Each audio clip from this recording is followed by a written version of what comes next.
Alan Wake has a number of these manuscripts. They're the collectibles that a person can find throughout the level. Person can read them while playing the game, but honestly, kind of interrupts things. It's also not really not too clear what they mean yet. Departure by Alan Wake. The man turned to face me. His face was covered in shadows. It was hard to make him out in the darkness of the forest that surrounded us, but the axe he lifted was plain to see. It glistened with the blood of his victim. He grinned madly. The shadows were alive, distorting his features. It was a scene from a nightmare, but I was awake.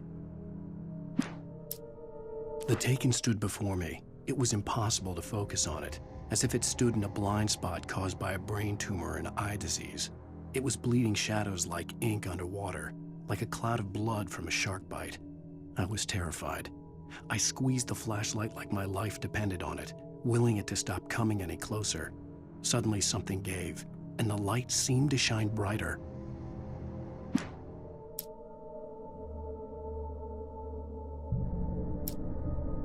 I heard them before I saw them, swooping down from the sky and screeching as they came. I spun around just as the cloud was upon me. For an instant, I stared into 100 dead eyes, black pearls glittering in the darkness. I raised the flashlight and the swarm exploded like fireworks. Feathers burned, turned into ash. I couldn't hear my scream above theirs. At first, I kept finding the pages as if by accident. The book I couldn't remember was either a terrible and true prophecy or an act of creation that had rewritten the world. I began to hunt the pages feverishly, for they held the answer to the mystery. With it, I could save myself. With it, I could save Alice. I stepped into the gas station's garage. It was dark and quiet. The place was a mess. It looked like someone trashed the place or that there'd been some kind of fight. Light spilled into the room through an open door at the back, and I made my way toward it. Without any warning, I was blinded by a bright light. An old portable TV on the shelf had come alive by itself. Impossibly, I could see myself on the screen, talking like a madman. "The cabin on Cauldron Lake?" she asked. The sheriff looked at me suspiciously. The early morning light flooded through the office windows.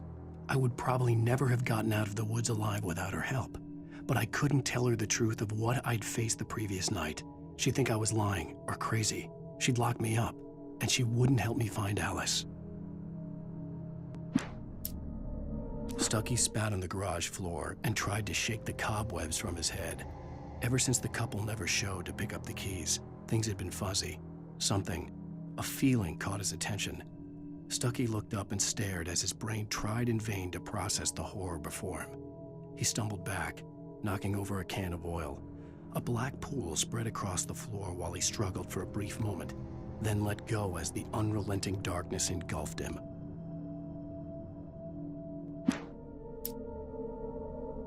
Rose knew she had been gushing, but right now she didn't care. As far as she was concerned, her brief meeting with Alan Wake was literally the high point of her life. She watched as he got in the car with his wife. She was pretty, confident, at ease with Wake. Not like Rose. They were perfect for each other. She'd have given anything to be called their friend. Barry Wheeler was bouncing off the walls. He jumped on a plane after his calls were ignored by both Al and Alice for several days. It could mean that they were both on a second honeymoon, but Barry didn't buy it. Al had been way too unstable for that, not sleeping, messed up. Barry had years of experience dealing with Alan Wake, and he couldn't ignore it. Something was wrong.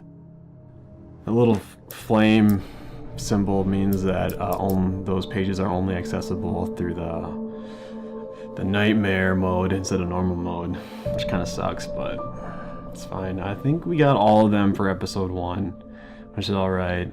They're not...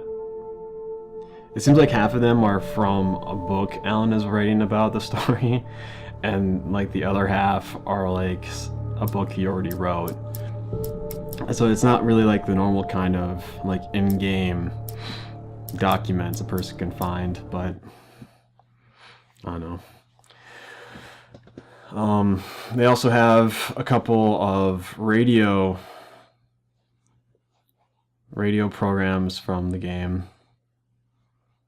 and surprisingly, the first one we didn't see that actually when we played. So it's actually pretty interesting that they just kind of gave it to us. The Deerfest guests have already started to arrive. Just ran into one on the ferry. A famous artist, no less, but we'll see if we can rope him into an interview later on. Now, let's go to the phones. Caller, you're on KBF-FM. Hi, Pat. It's Rose. Why, hello, Rose. What's on your mind? I know who that famous artist was. It was Alan Wake, wasn't it? He's my favorite writer. Well, Rose, I just saw him at the diner.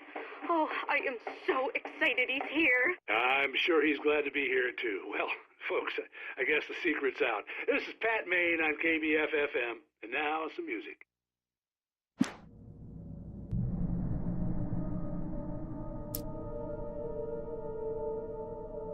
Well, I was just outside for a breath of fresh air, and what a night. I know most of you are probably in your beds by now, but if you're still up and around, take a moment. Step outside for a spell and breathe in deep.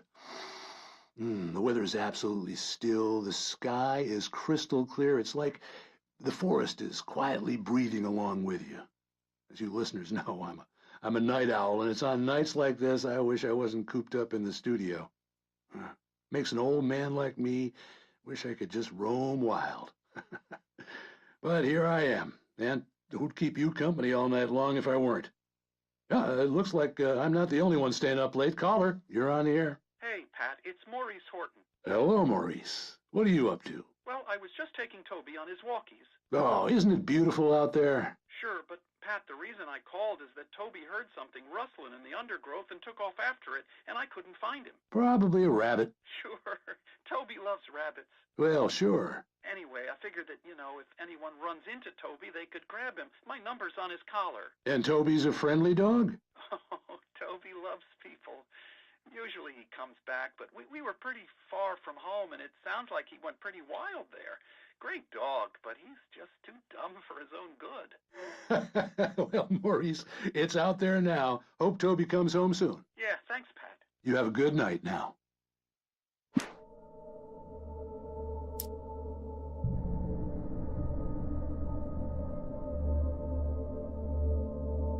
Seems like that deer festival is a pretty big deal? Question mark. Seems like that deer festival is kind of like the main idea through all these radio snippets. Which is kind of interesting because I think like that and then like a couple mentions here and there. Otherwise, it really hasn't been that kind of pushed by like the game's characters and stuff like that. Maybe I just haven't seen it or noticed it.